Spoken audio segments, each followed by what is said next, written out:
Голема хуманитарна акција за помош на граѓаните кои настрадаа од пожарите во Источна Македонија е во тек. Организатори се Конфедерацијата на синдикални организации на Македонија и Интернационална полициска организација. Ние како Интернационална полициска организација во соработка со Конфедерацијата на синдикални организации на Македонија во текот на вчерашниот ден организиравме хуманитарна акција за постраданите од големите пожари која зафатија Источна Македонија.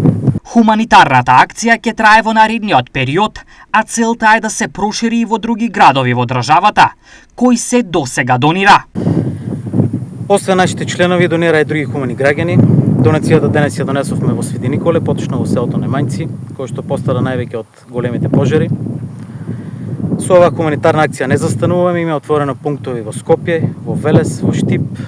Во текот на неделата граѓаните, освен нашите членови, ќе може да донира. Акцијата продолжува и во наредните денови и се очекува во неа да бидат вклучени освен поединци и компании кои ќе покажат солидарност со жителите од настраданите места. Во пожарите досега изгореа 25 куќи, стока, живина, земјоделска механизација, а уништени се големи површини на посеви.